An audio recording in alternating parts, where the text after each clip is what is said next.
Hey there, it's Allison from Dreamweaver Designs Jewelry, and coming to you very quickly as a follow-up to the tutorial that I posted on Wednesday. A friend of mine, a Facebook friend of mine, Lisa Shank, had sent me a link to some other iridescent and kind of color changing paints. And when I went through the link, I realized that I had one of them in my arsenal, and those are the Pbl paints. They're the iridescent, and they're actually do a color shifting.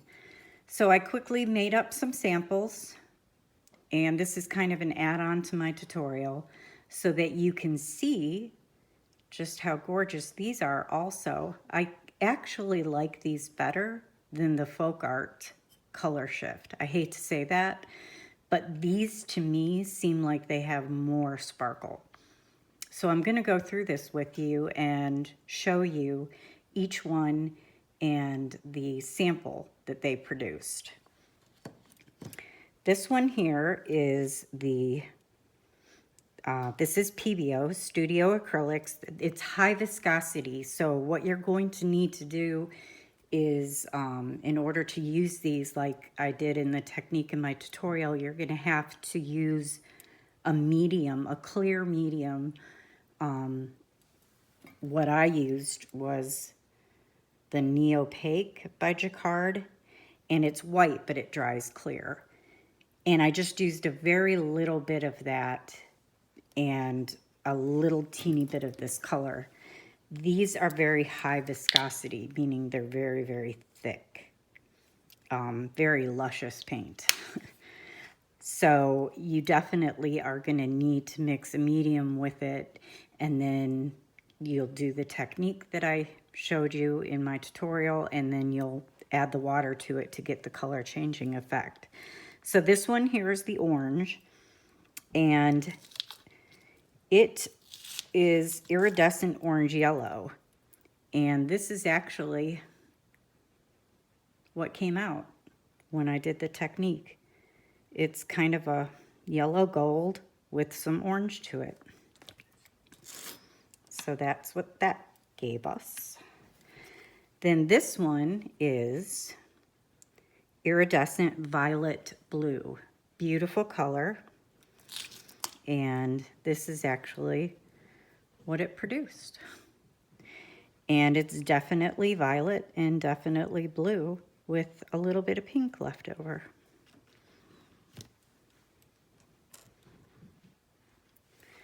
This third one is Iridescent Red Blue.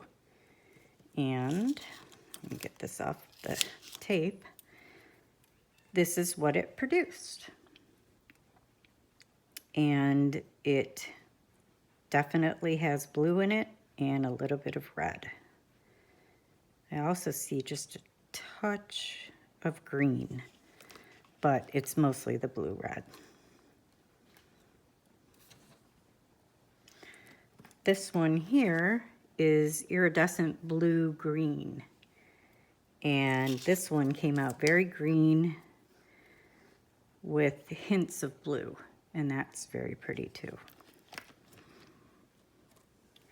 And I think this next one is my favorite out of the bunch, and this one is the iridescent green blue, which is absolutely gorgeous. And it's kind of a teal with a really pretty electric blue in it. And this one is iridescent green yellow, and that's very pretty also. It's mostly green, but when you look at it at an angle, you definitely see the yellow or the gold. And last but not least, we have iridescent blue black. And get that off my tile. That's what that one looks like. It's kind of a midnight electric blue with not really any black, but kind of grayish in there. So you would do the same technique that I showed in the tutorial, but with these paints here. And these are very inexpensive on Dick Blick. You can go to their website right now. They're having a Black Friday sale. I'm sure they'll be having a Cyber Monday sale. And you can also get this at Dick Blick, and that's the Neo Opaque by Jacquard Flowable Extender. However, you can use Floetrol, any kind of a thinner medium that is clear, and you can use that to make these less thick. You want to really thin them out. I wouldn't use water. I would definitely use medium, and then use your water to finish up the technique. This particular cutout is from my cutter set that you can get at RJ Crafts, and that's it right there. It's the 1 inch, and that's at rjcrafts.com. I'll go ahead and put a link in the description.